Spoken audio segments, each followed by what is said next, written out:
All right, guys, round 2 for today. And Pip says he wants to talk about reproductive disease of dogs and cats, don't you? He's like, what do you mean? All right, reproductive conditions of neonates and neonates, so to speak. All right, gratuitous Lilu picture. As always, creeper, status, extra.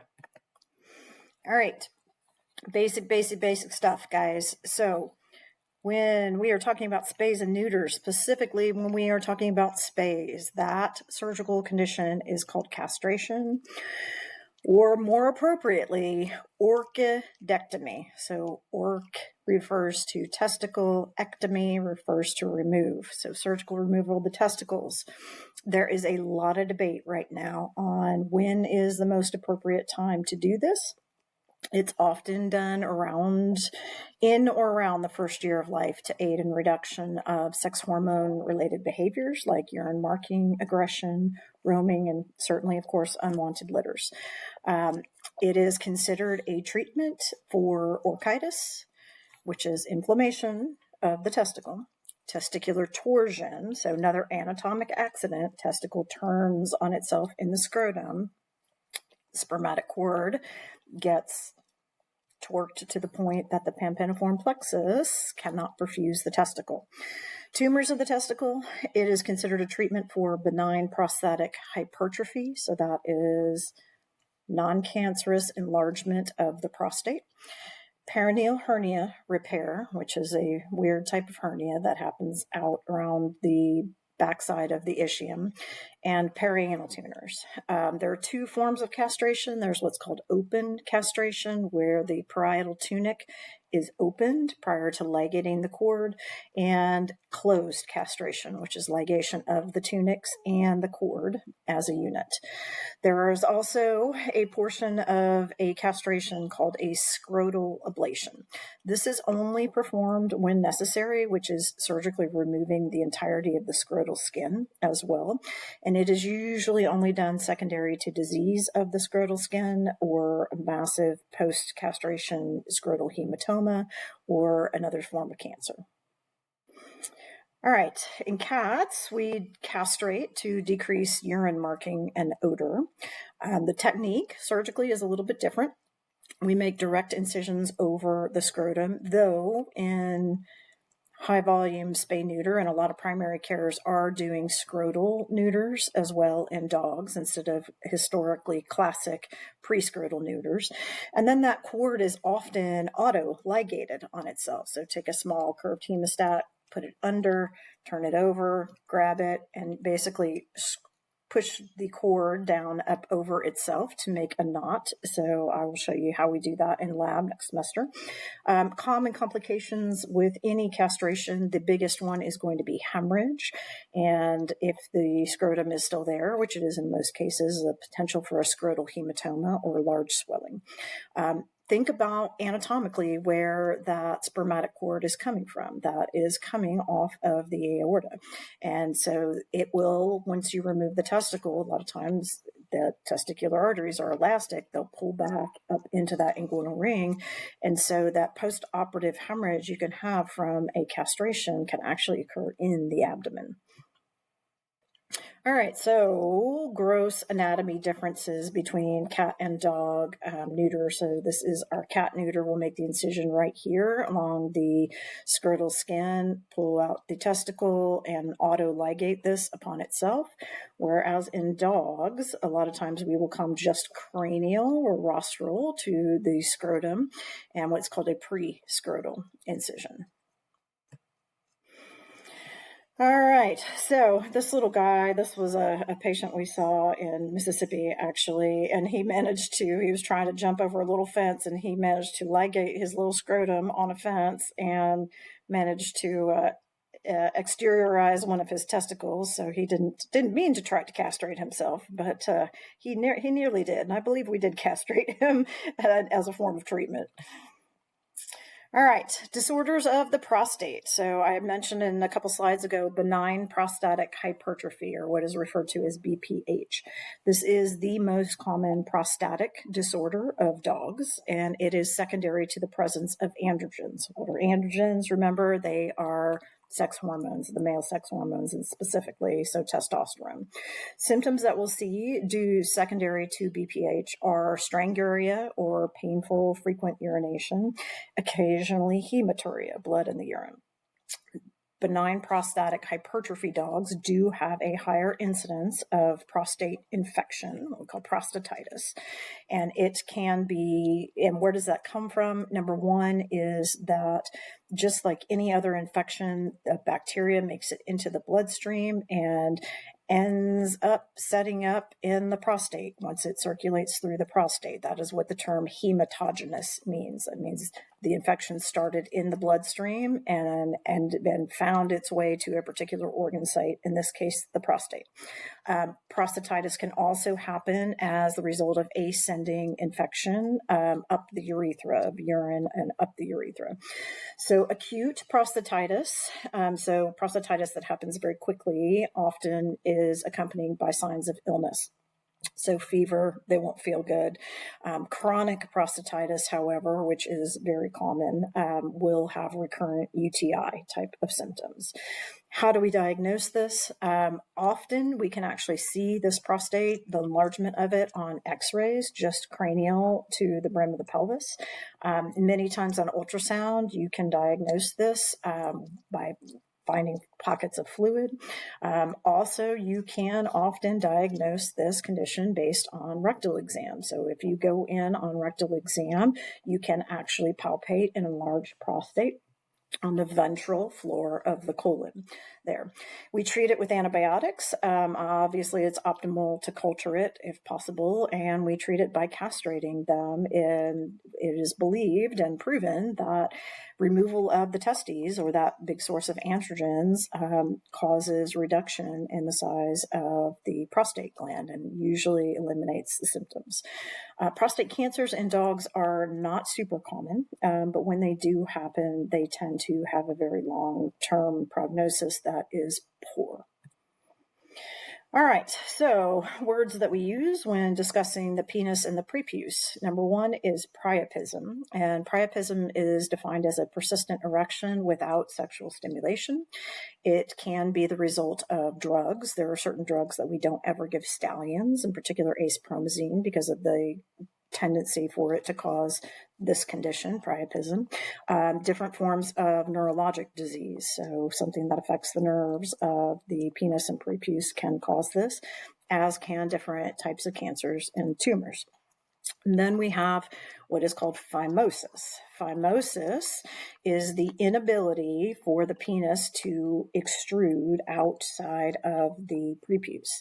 And this is often due to a congenitally small opening of the prepuce, and it's usually a pretty easy correction surgically.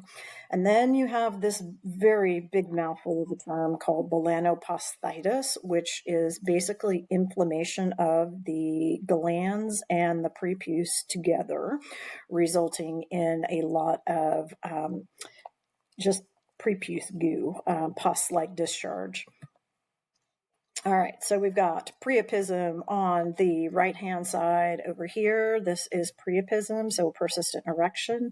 This over here is phimosis, where this little guy, this little winky, can't get all the way out of the prepuce. All right, and then we have what we call paraphimosis. Paraphimosis is what we will see most commonly, and it is the inability to retract the penis within the sheath of the prepuce. This happens way commonly in intact male dogs after they are in the proximity of an intact female in heat. We will also see this in very young puppies when they are humping each other to play or humping objects as play behavior. So what will happen in this situation is The glands will swell. We have a dog erection.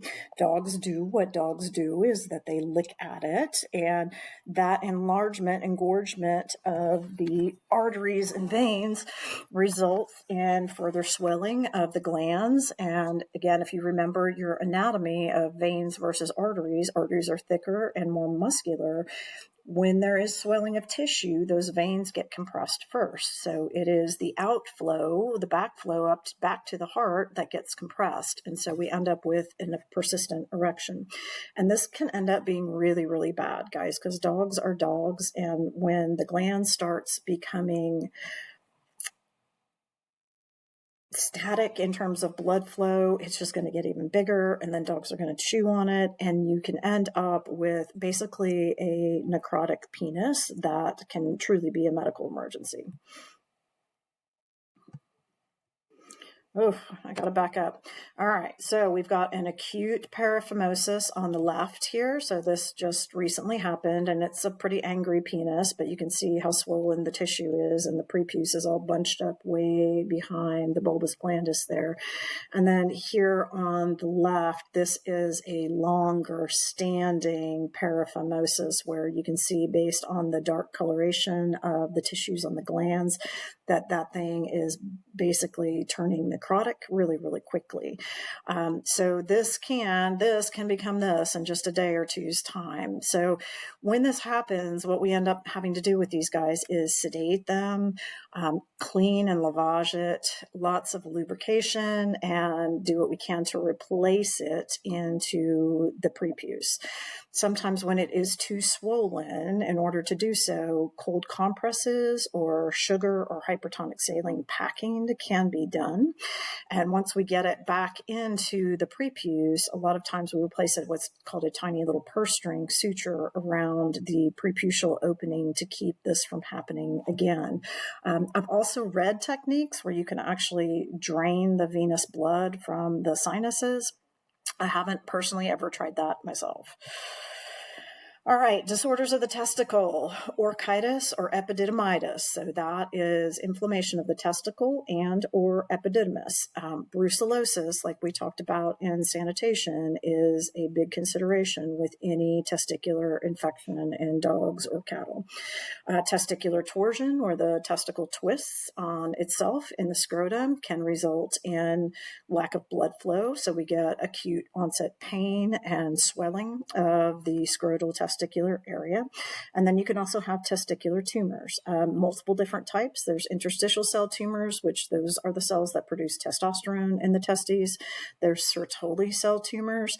Those are estrogen producing cells in the testes that are usually minor players. But when we have a tumor of the Sertoli cells, you can get an excess amount of estrogen in a male dog. And so you get this condition where these male dogs may often start getting like mammary gland development because of the excess estrogen. They call that feminization syndrome. Then we can have seminomas, as well as some other types of carcinomas. But the increase of testicular cancer rises with testicles that do not descend normally into that inguinal ring. So cryptorchid testicles are at higher risk of cancer than scrotal testicles. All right, on to the girls. So the basics here: an ovariohysterectomy is the correct medical terminology for the spay procedure as we do it for the most part in the U.S.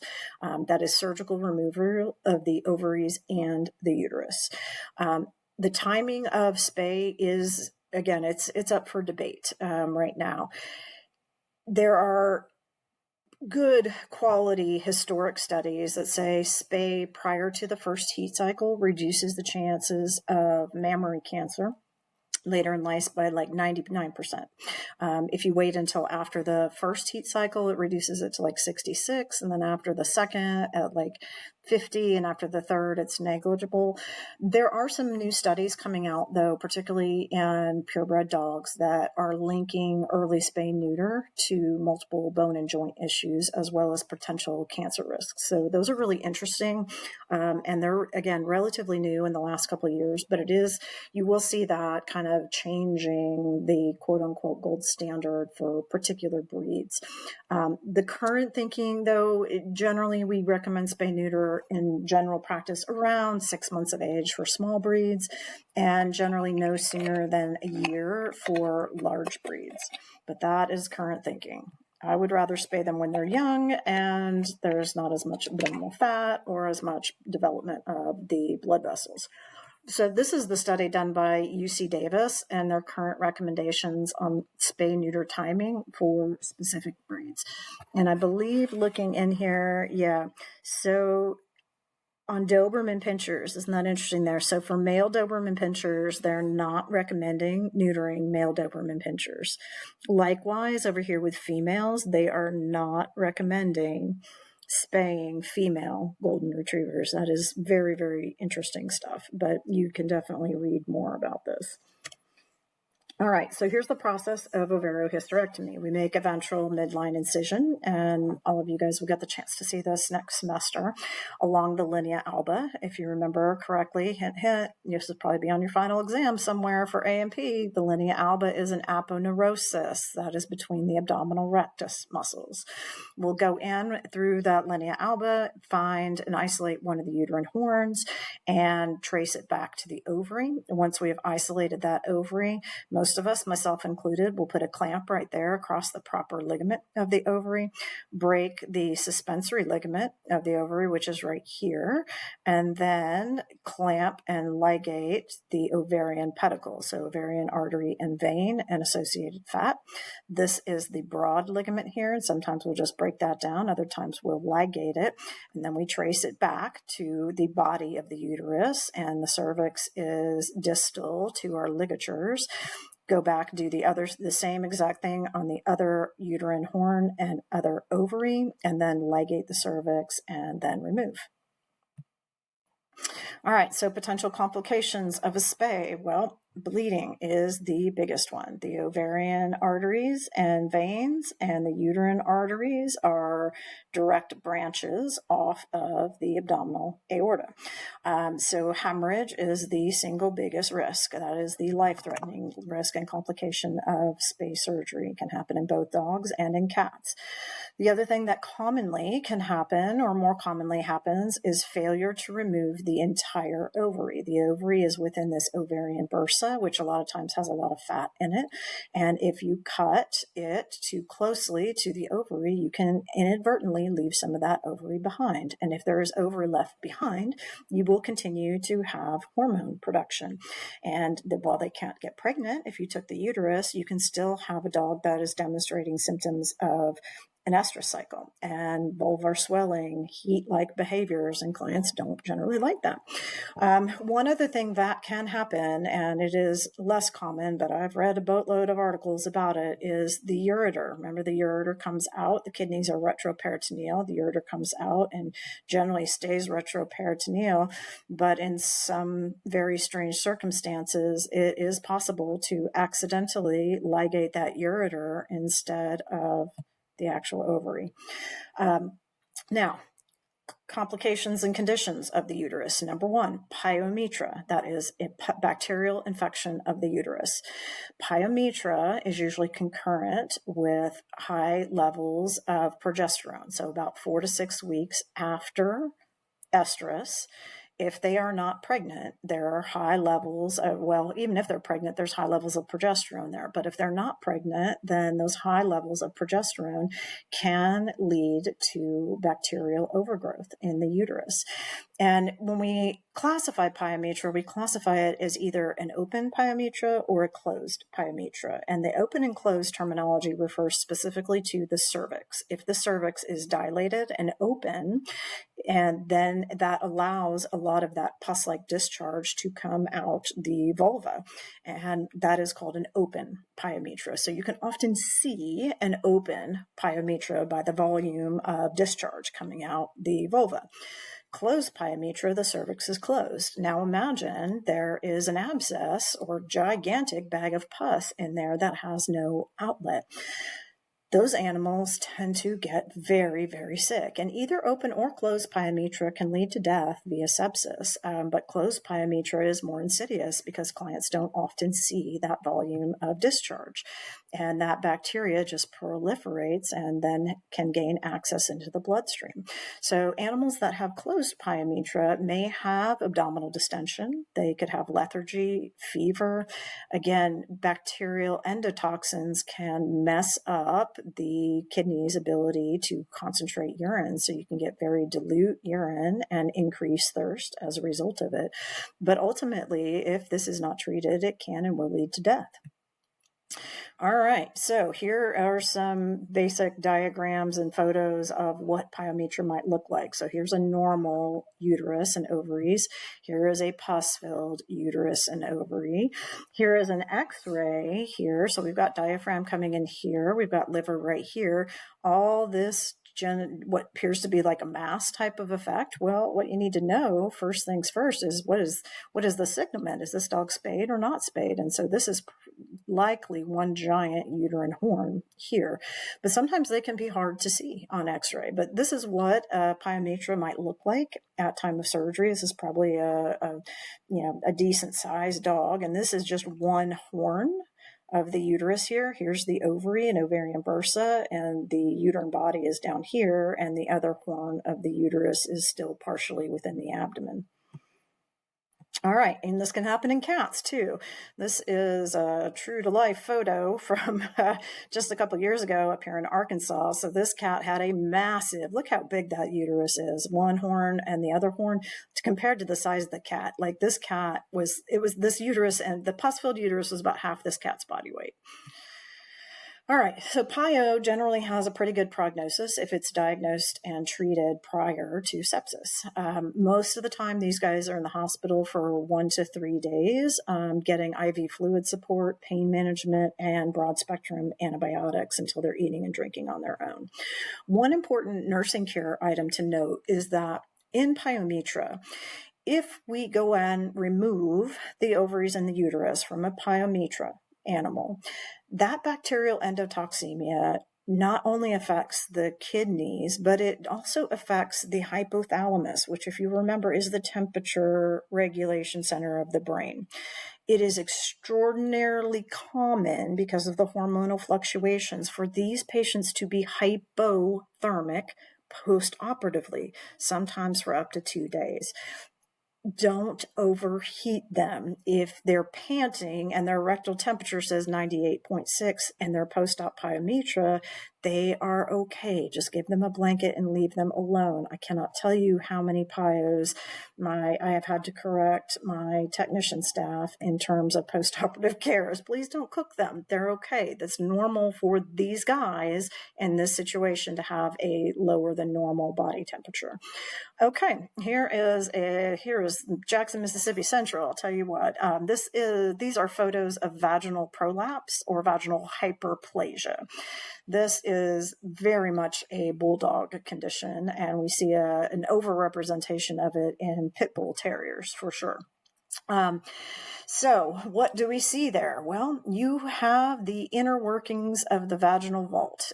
Inside that little donut, further in somewhere, is going to be the cervix and hopefully the urethra. The urethra opens on the ventral floor here. And the most important thing with these guys is ensuring that they are able to urinate when this is going on.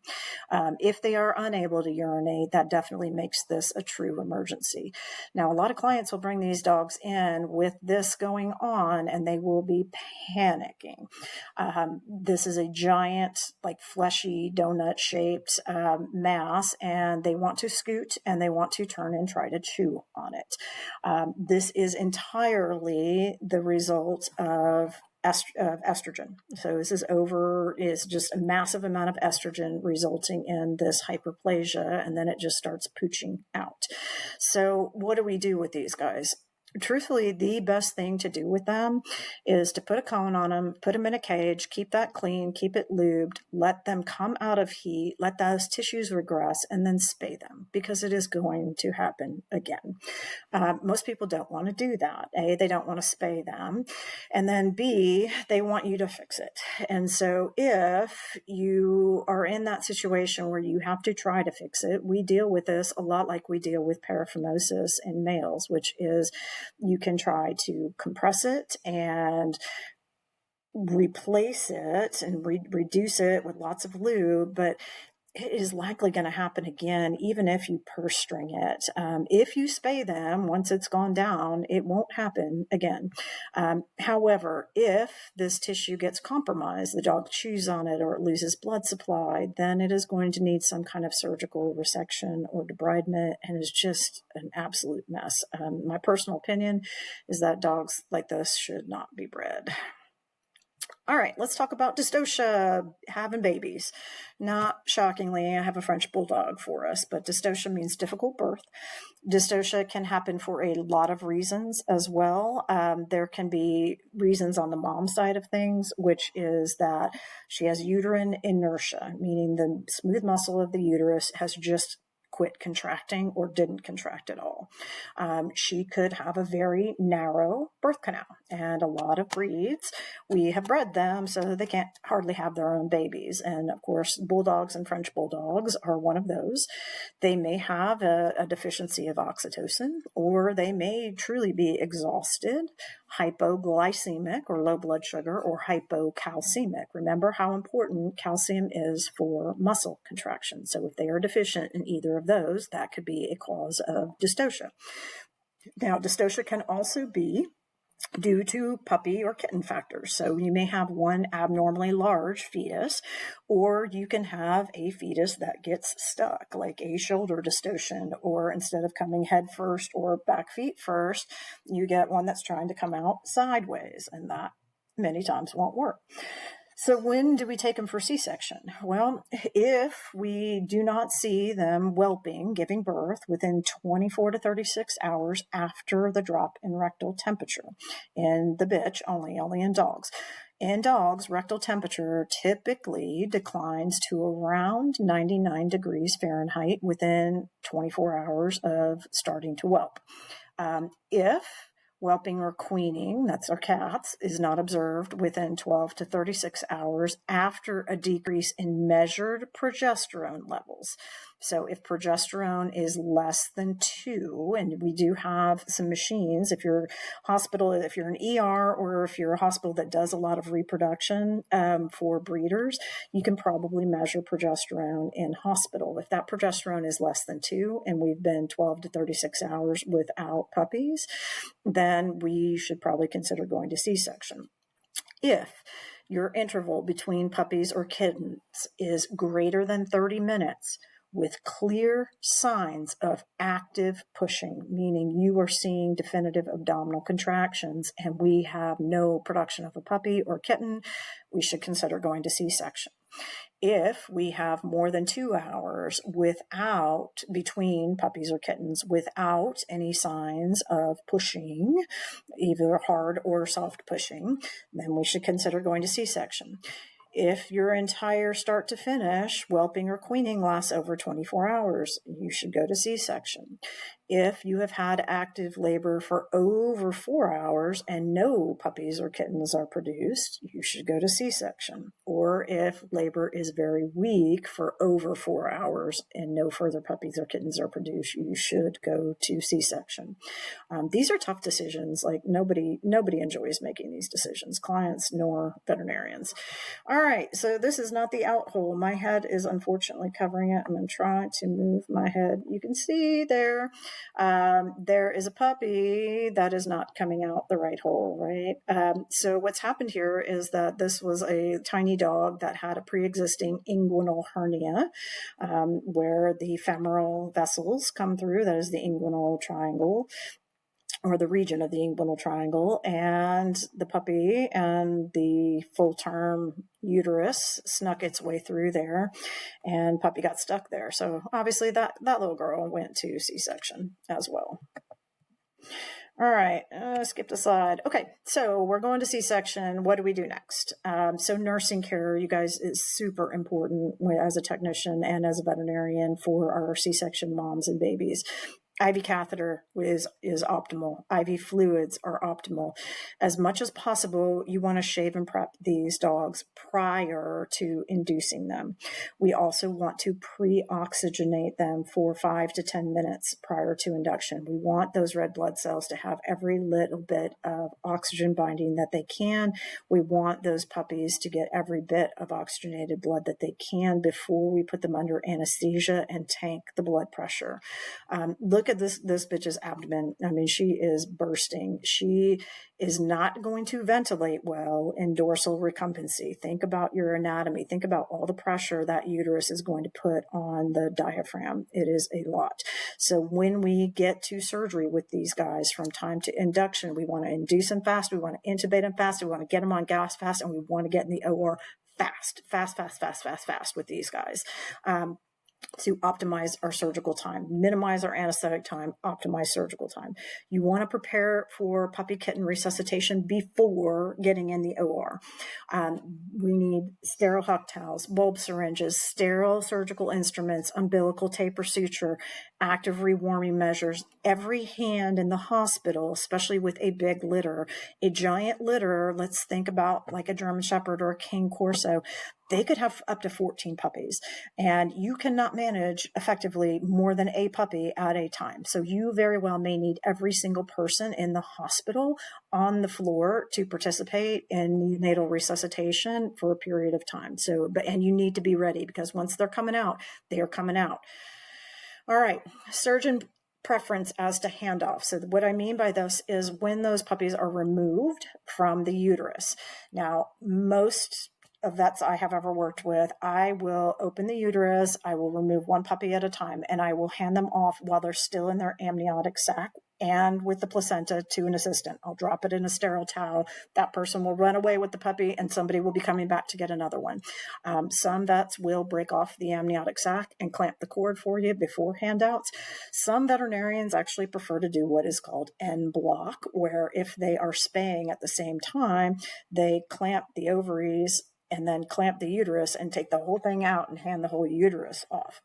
I have never done that. I'm too big of a chicken for that. It's important that you have a clean, warm area. You better have gloves on. You know me, you better have gloves on. You want to break the sac. You want to vigorously dry the neonate off with soft towel. You want to clamp the umbilicus at least 1 centimeter from the body wall. You want to cut the placenta away, and you want to tie off the umbilical cord with just a regular surgeon's knot. With umbilical tape or some sterile suture. Suction the airway, a bulb syringe or soft red rubber catheter, suction the nostrils, suction the pharyngeal area quickly and promptly, and we want to get them dry and we want to get them warm. So you want to rub these puppies. Rub these puppies. You want to rub them harder than you think, but not hard enough to cause brain trauma. So if I got Pip and he's my neonate that I'm resuscitating, I'm going to rub him. So years ago, they used to be, there was a school of folks that thought you should swing puppies. So take them head up, swing them upside down like this to try to clear their airways. Don't do that.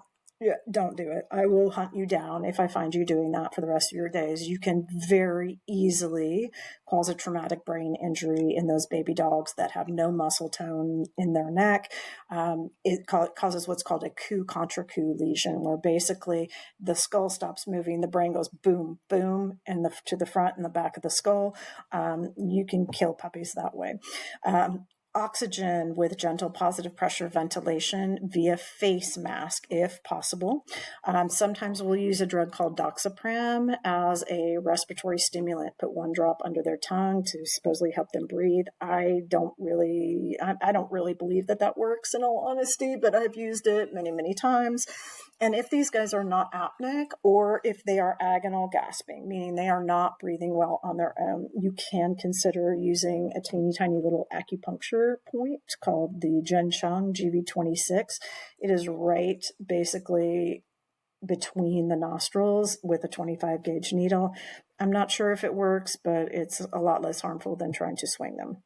All right, so baby dogs, aren't they pretty? They're so beautiful. This is a litter of my friend Carol's puppies. I wonder if this will play. Let's see. Oh, so that is a healthy, happy bunch of neonates right there. God, they're beautiful, aren't they? Ugh, I love puppies. I love a mom and puppies. So this is Noir, her champion breeder bitch, and Ivy is somewhere amongst those puppies, who's her current champion, but she raises Springer Spaniels. And I'm pretty sure this is a French Bulldog puppy over here, and this is what a healthy newborn should sound like.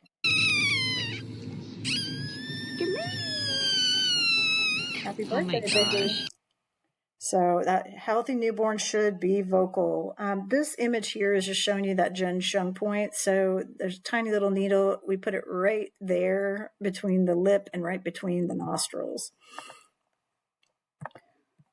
Maybe. Okay. So survival of neonates. So fetal lungs require surfactant. Surfactant is that substance within the alveolar sacs that helps maintain surface tension and keep those open. And so they require, their bodies have to be able to produce that for their lungs to inflate at the time of birth. This doesn't happen until around day 57 to 60. And average gestation length in dogs and cats is 63 plus or minus 5 days. So it's really important that we time delivery properly.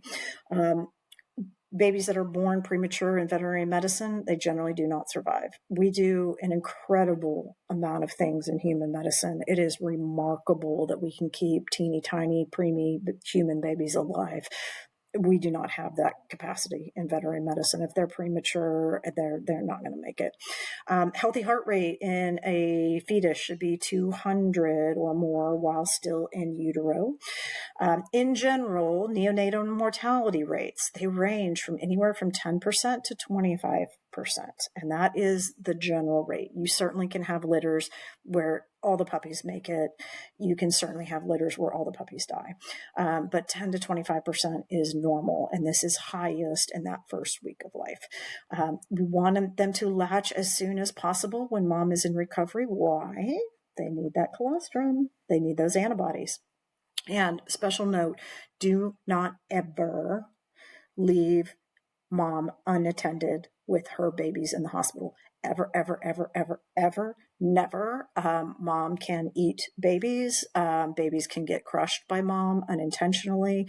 C-section mamas, they do not know where they are. And if they are first-time mamas having a C-section, most of them act like they are scared to death of those puppies or they want nothing to do with them. So never, ever leave a mom alone with newborn puppies. Not even for 10 seconds. Don't take your eyes off of them. Don't do it.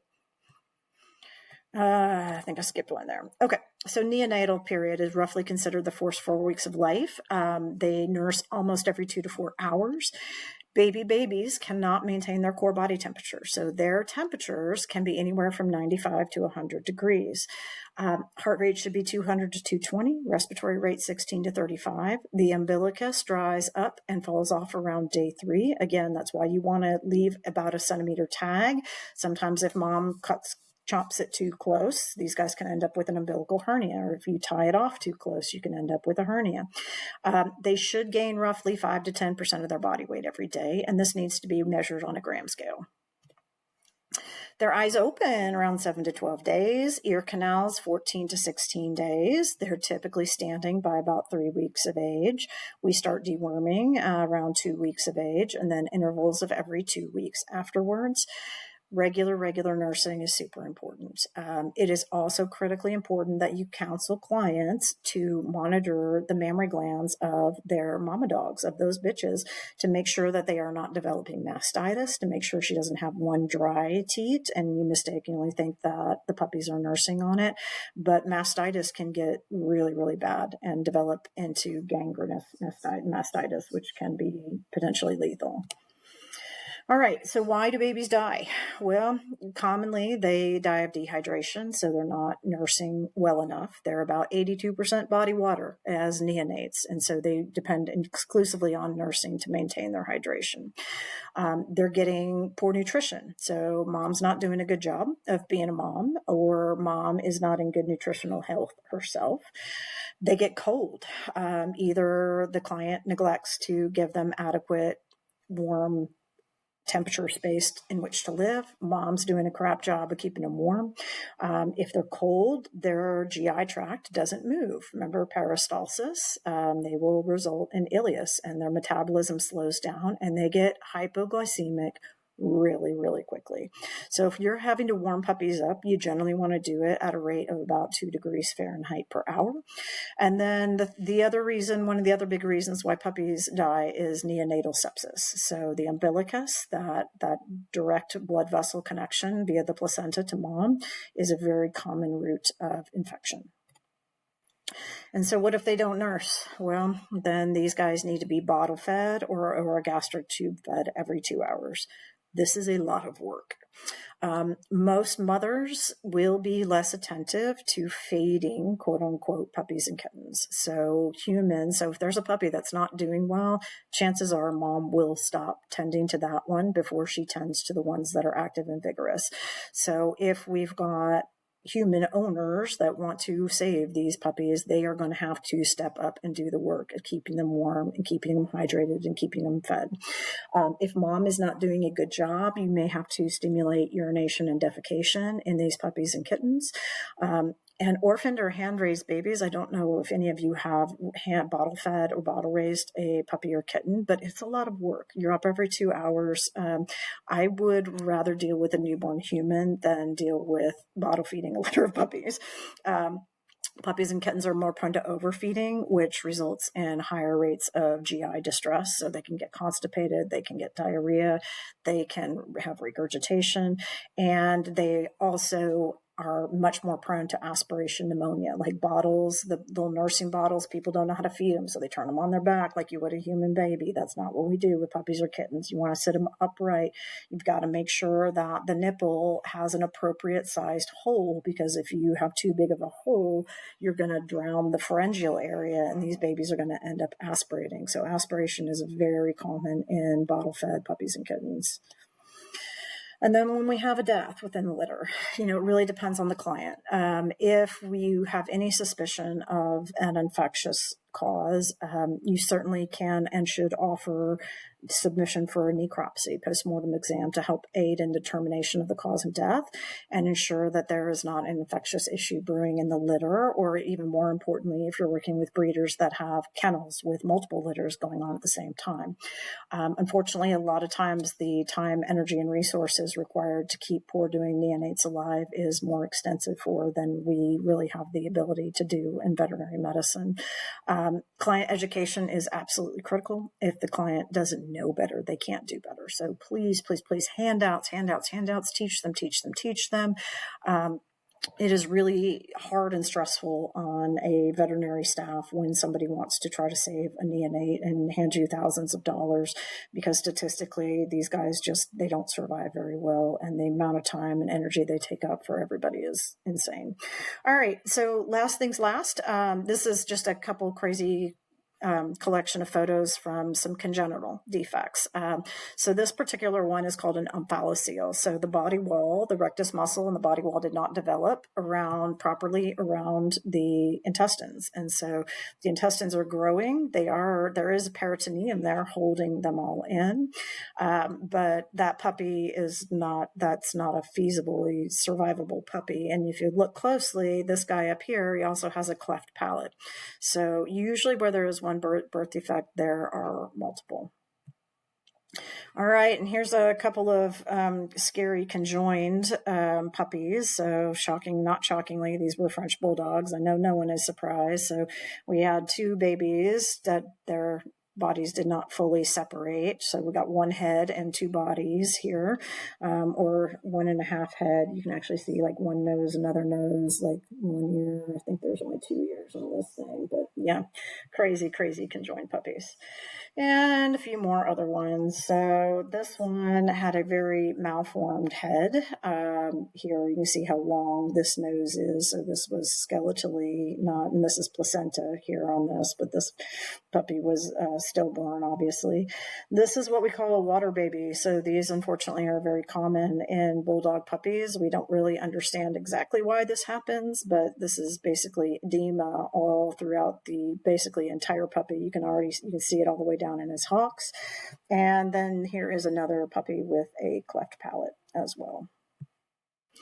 And here's my all-time favorite, and I have a terrible story to tell about this. This was a first-time breeder, and I believe it was a King Corso, and it was a dystocia, and her cervix was open. I could feel the puppy. She just had poor contractions, and so we started oxytocin on this puppy, on this mama, and within 30 minutes she pushed out this puppy, and this was the first puppy that came out, and it literally came out. We had a visitation room which had furniture and stuff in it, so the puppy was delivered, and this lady probably didn't have any business breeding dogs, and she was grossed out by the whole thing. But this one came out, and I picked up this puppy, and I was like, oh my gosh, cool, it's a Cyclops puppy, which, that's cool for me and for us, but it was not super cool for the client. So then I quickly gathered my professionalism and took the puppy to the back after she told me she did not want to see it. But that is an actual Cyclops puppy. And there's a little teeny mouth here too. Good news. Sleep well.